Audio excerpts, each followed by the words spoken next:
Hello, everybody. Welcome to podcast number 8, I believe. We have some very special guests. We have Dan, who is the owner of AutoAPR, and then also Hassam. And Hassam, what is your role again? I'm sorry. I'm the regional director. Regional director of AutoAPR. So for anybody out there that doesn't know what AutoAPR is, I'm going to obviously let our distinguished guests explain it, but it is a digital retailing tool that we have on our website. And so a lot of our customers definitely take advantage of what it has to offer. But welcome to the show, guys. Thanks for having us. Yeah. We're glad to be here. Thank you. Yeah, thanks for coming. So, Dan, we'll start off with you, I guess. Why don't you tell us maybe a little bit about your background and kind of how everything came to be? Absolutely. So my background's purely automotive. Right out of college, I started selling cars. I've always had a passion for cars. In fact, I'm one of those, as a kid, I was obsessed with cars, with the car dealerships. My parents dragged me to car dealerships to look at cars. I've always been a car guy, I guess, since like birth. And so this was when you were looking to buy one, or just like in general? No, in general. I mean, I remember being 8 years old and my parents, driving to the local dealerships to show me the cars. Wow, they didn't even like cars. I Yeah. loved them. I was just always talking about them. So That's hilarious. So you were like, screw Toys R Us, take me to the Car local dealership. dealer. Yeah. That's awesome.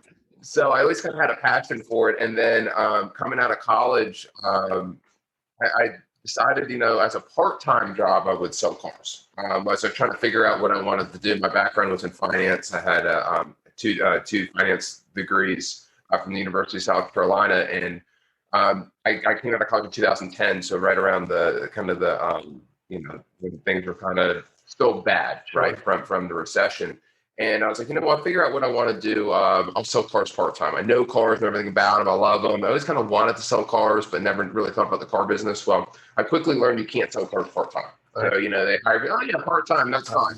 Yeah, well, part-time for me was like 60 hours. So I didn't do really well at first. I learned a lot probably those first 6 months. But what I did learn quickly is how the car business is really such a great career. Yeah. And I saw a younger guy that worked at the dealership I was at as a finance manager, and he was only a few years older than I was, and I knew he did pretty well. Yeah. The dress sharp. He was inside. I'm outside sweating on the lot. Got a nice car. I'm sure. Yeah, he had a demo. He had Yeah. the tie. The whole deal. What?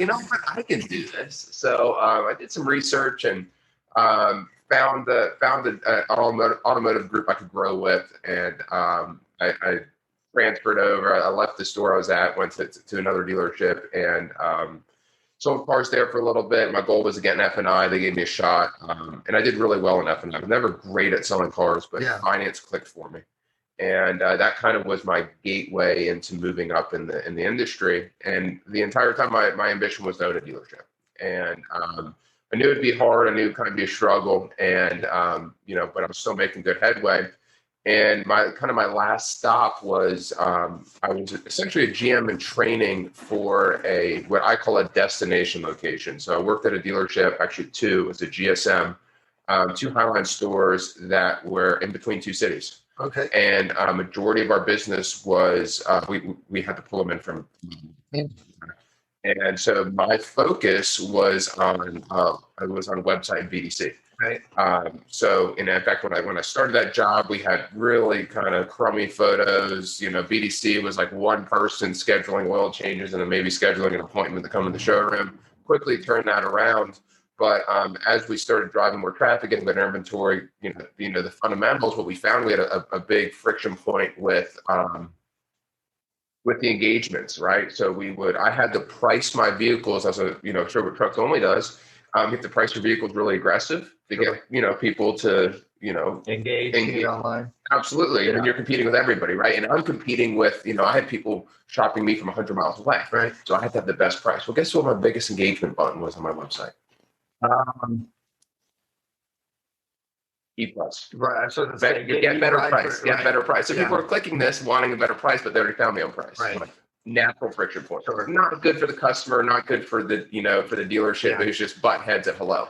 So what ended up happening is, I could only do so much BDC training to get over those objections. And, obviously I'm trying to think, okay, we got to fix this. What do we do? what I started doing was just taking TOs. You know, the BDC would have the price objection, or if someone's really hung up on what's the best price. And I would take that TO over the phone, and you know, the things I started talking about was everything but price. Payment, trade, you know, where do you live, all of these things, everything but price. Right. These are really came down at the end of the day. You knew if someone with the hot button was trade. You knew if the hot button was payment. Sure. Generally, because how, you know, used cars are priced, it's not priced. They already know it, right? If you're far off, you never got the click anyways. Right. You know? That was kind of, and then a light bulb went off in my head. I said, okay, I can't do 100 phone calls a day. Can't, you know, raise cars, pencil deals, and be a BDC rep all at once. So how can we do this digitally? Yeah. So and what year was this? Just curious. 2013. 13. Okay, Yeah, cool. 2013. Yeah. Very cool. Actually, 2013 to 2014 is kind of when the wheels started turning. AutoAPR was founded late 2014. 2014. Yeah. Okay, cool. Yeah. So that's, I mean, around that time, I'm sure was a big boom for digital in the auto industry. I mean, obviously before, but really, you know, when people were starting to think this is the digital showroom of the future, aside from, you know, eyes driving by on the road, et cetera. You're exactly right. In fact, that was, you know, that was the time where market-based pricing really got attention, you know, where dealers were really starting to figure out, okay, you know, I'm not going to put my second best price on the line. And that's what I brought to that store, was just that philosophy of that. They'd already been doing it, but I really drove it home with my salespeople. Like, hey, look, let's tell our customers up front how we price our vehicles. Right. And that trend really started to spread fast. You know, your more traditional dealers that wanted to set up the negotiator, felt the customers did, were starting to convert over. Okay, yeah, we can't advertise for second best price. Right. Makes sense. So that's kind of, so you're starting to think, you know, at this time, we need some kind of online tool that can bring people in and you know, get the information to the customer in their hands and give them the buying power, et cetera. How was that kind of, you know, the tool itself or the software itself, how was it born? So, in addition to the, you know, price, that, you know, that's kind of from the dealer side. You know, the dealer is knowing that to better take care of their customer, to sell more cars and be more competitive at best price. But to answer your question, how it's born, it's actually it was born based off of what customers want. You know, for years, you know, people knew they could go to kellybluebook.com and get a trade value. Everyone knew it, right? That was pretty easy. But where, as a consumer, can you get payment information or interest rate information? I mean, we all know financing a car is kind of complex. You know, there's, you know, you have a trade in, you owe money on the trade, you know, what's the payoff in relation to what the car's worth? You have the complications of everybody's credit situation is a little different, right? So one customer that might qualify for 4%, while another customer might qualify for 7. One customer might qualify for 72 months. They might qualify for 75. A lot of variables, right? So if you think about it from the consumer standpoint, there's a lot of unknown. And the more informed the customer is, the better experience they have and the more likely they are to buy a vehicle. So if you get a customer to your website and they like what you have the car price right, you have great Google reviews, okay, the whole deal, all those things that make a big difference.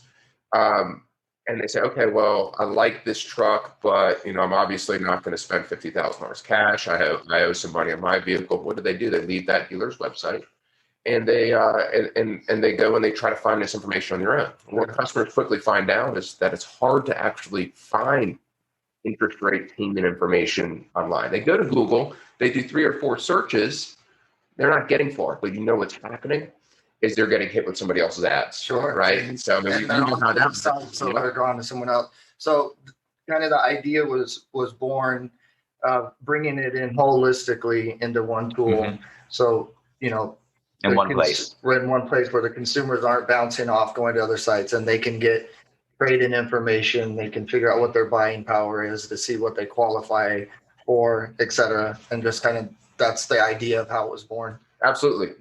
Give your customer all the resources they need right from your website, because the reality is they're going to try to get that information somewhere else, but why not offer it to them right from your site, provide a better experience. Yeah. And also, that information that a customer provides helps you take better care of them. Not only does it help that customer be more informed and, reduce their anxiety level of buying a car, but it helps you provide that VIP experience when Hassam's got a 2015 Silverado he's trading in and has, he's expecting this much for it. He owes this much on it.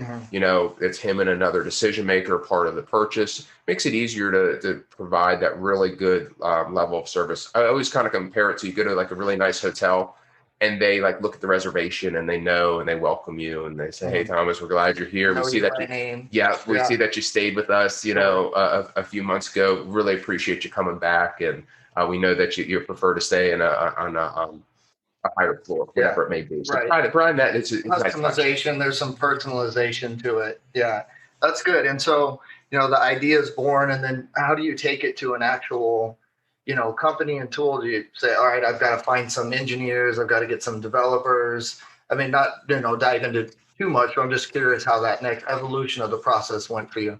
So for me, it started out just drawing it on like computer paper. Yeah. I'm not a coder. I don't have the technical ability, but a buddy from college did. Awesome. And actually, so we reconnected and at the time, I didn't really know where the legs of it, right? But I knew that it was something that no one else was doing well. Right. There was one company, Cox Automotive, had a similar product at the time, but it didn't have a lot of positive feedback from dealers.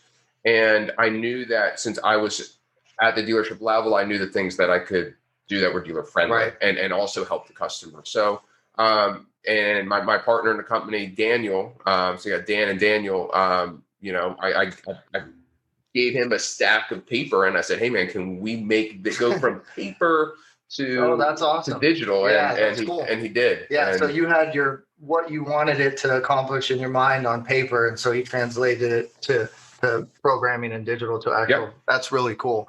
That's awesome to hear. So I'm just curious kind of how you fit into the process and what you do now. If you could talk a little bit about that, please. Sure. So I give you a quick background, sort of a Reader Digest of how I came to car business. Sure. Late 1980s, my family and I escaped from Iran. Oh, wow. We escaped religious persecution. Wow. And I was 18 years old, came here and started going to school. And I fell into car business almost as a necessity, meaning, your new family here, you don't have a car. We had a friend that had a small car lot, and he said, "Hey, I'll charge you $50 and I'll take it to the auction and I'll buy you a car. And you can get it for so much cheaper than what you can get one outside." So back then, we paid him the $50. He took us to an auction and we bought a car for a couple of $1,000s. And my dad back then was trying to find a job. Of course, not having the language was difficult for him to do that. I was attending the college, and as I realized that the car that we bought, it was an older Toyota Corolla for a couple of $1,000s, I noticed that car is selling for about $1,000 more in the local paper. Back then, there was no internet, so it was the paper. So we went to Home Depot and bought a large for sale sign for 99 cents and put it on the back window. And that very first night, we sold that car for about $1,000 more than what we bought it. Yeah, I bet you that was exciting. I never forget that because I remember that night we sat at the dinner table with my family, my mom and dad and my sister. And I said, "This is the American dream. Yeah. All we have to do is just sell one car and we can pay our livelihood and that pay for our rent and all the costs." That's a really cool story. I mean, I've tried to learn Farsi a little bit. So I've studied Farsi a little bit. I actually almost got married to an Iranian woman. Oh, wow. And her family's same. In the year I was born, 79, they escaped from Iran. Oh, wow. And moved here to the US as well. So.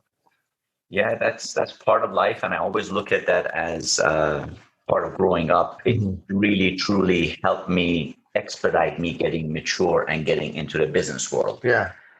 So that was the start of the car business. From that point That's on, really cool. It's a great story. yeah, it was just, buy a couple more cars and Yeah. buy a couple, three more cars. And Right. we, got a notice from our apartment complex that says that you cannot run a used car lot in our apartment complex. So we took that as a hint. Yeah. And we went and rented a home and we had the freedom with no HOA. Yeah. And from that point, rented a small used car lot and grew that to a bigger one and bigger one. And Yeah. there I am. Yeah, that's pretty cool. And Bob Sullivan, the owner, you know him from like back in the day, I understand, right? And had experiences with him. Absolutely. I probably one of the most joyous memories that I have from my younger days at the auction is back then going to the auction and the Mr. Sullivan that has passed. He was there, and then Bob and John and the entire family and the Sullivans. Yeah. And they were and there still are the powerhouse of automotive wholesale and retail now. So it's wonderful. I always look back, and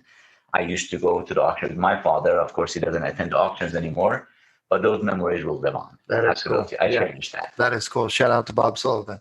Yeah, that's awesome. Well, it's good to hear. And so now, thank you for filling us in a little bit about your background and kind of how you started in the business. So tell me a little bit and our audience about what you do for AutoAPR now.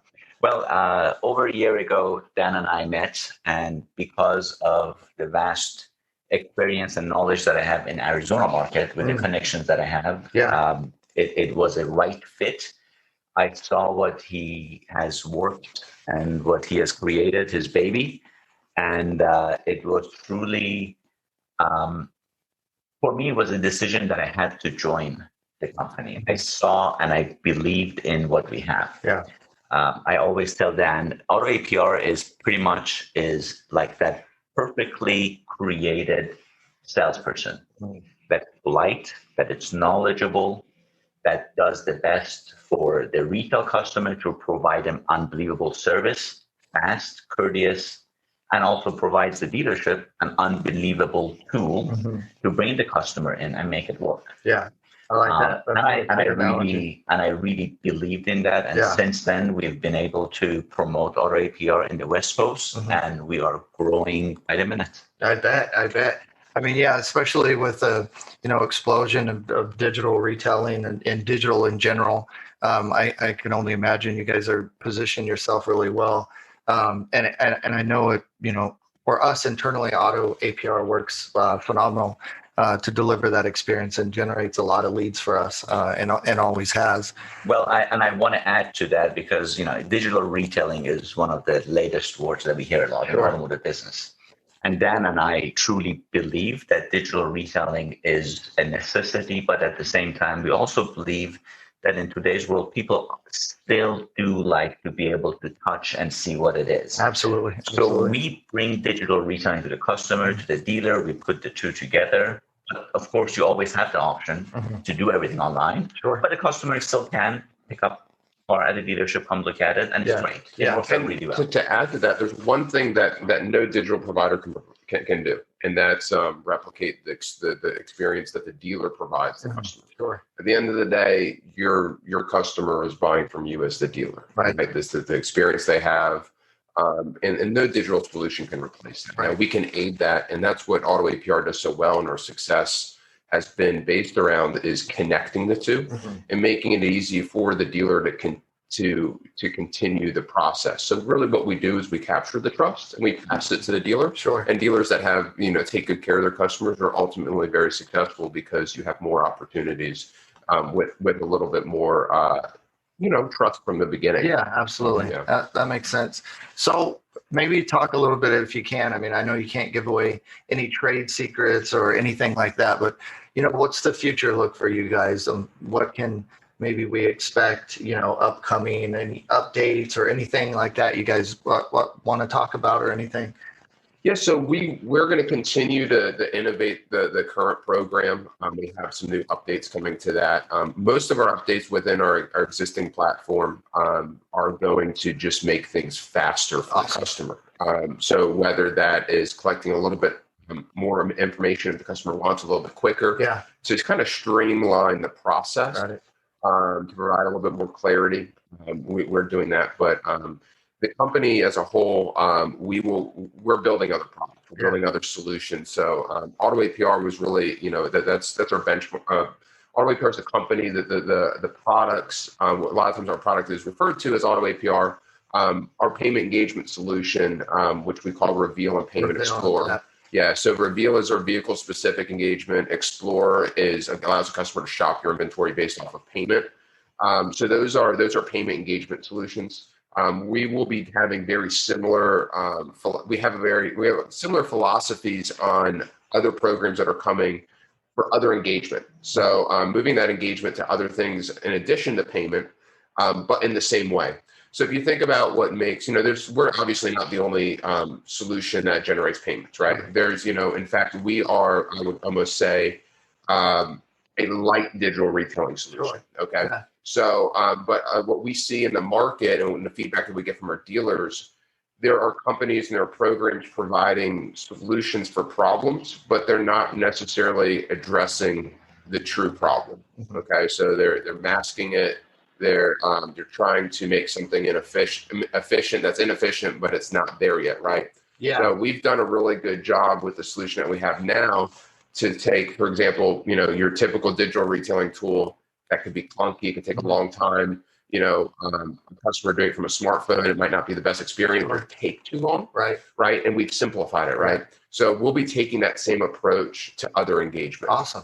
Yeah, that's really good to hear. And I'm glad you kind of brought that up. I mean, us internally, we're always looking to test new things and try things. And I mean, that's one of my, jobs I was brought here to do. Sometimes that always doesn't work out. And I think, after digging into the data and looking at the tool and the customer experience, one of the things that you guys do really, really well is something that, you just kind of touched on a little bit, is the ease of it for the customers, as well as the speed and efficiency on mobile. We have high quality mobile traffic, around 90%, starts off in mobile traffic. And that's, one reason we found it converts really well and is a great, consumer experience for our customers and potential customers, is because of that ease of mobile use. Absolutely, yeah. And so, and mobile's always been our focus from the beginning. When we built even the first version, I remember, we were testing on different smartphones and stuff. Like, we had some iterations early on that were like so much better on mobile than desktop. Like, okay, we got to still make desktop good, even though we know that majority of people are going to be mobile. So we've always thought mobile first. And that's and that also kind of touches on where we're going with other solutions. So if you think about it this way, there's other solutions that dealerships have on their website that don't move over to mobile very well. Right. Another area that we're moving into is, okay, how are we talking to our customer, right? Because customers, if you think about how much you use your phone, a lot of it, you're not actually on it. Not holding it to your ear and looking, you're texting, you're emailing. Voice activated, that's a big thing for us. Yeah. So, but it's people are multitasking, right? That's why, fast is good, because sure, they might be using our solution to calculate a payment on one of your vehicles, but they're also doing something else, right? So, everything that we're doing in the future is really, really mobile focused. That's cool. Yeah. One thing I've kind of been obsessed with is, giving customers, or even if it's something that I'm just using on my own, I want something that, because we talk about, bridging that gap, that the human interaction at the dealership is always, what we want, or the best. But, finding that tool that a salesman can also utilize to walk through that process with someone, which is important, which I think you guys can do as well. So you kind of have that hybrid of that interaction with the dealership, but they can walk them through the retail solution as well. It's really the best of both worlds. Right. It provides the best of both worlds for the customer first in mind. I know that's what Trucks Only believes in. Yeah. Customers first, and of course the dealer. So. For sure. Well, listen, guys, we really, really appreciate you coming on the podcast. And, we look forward to partnering with you guys in the future.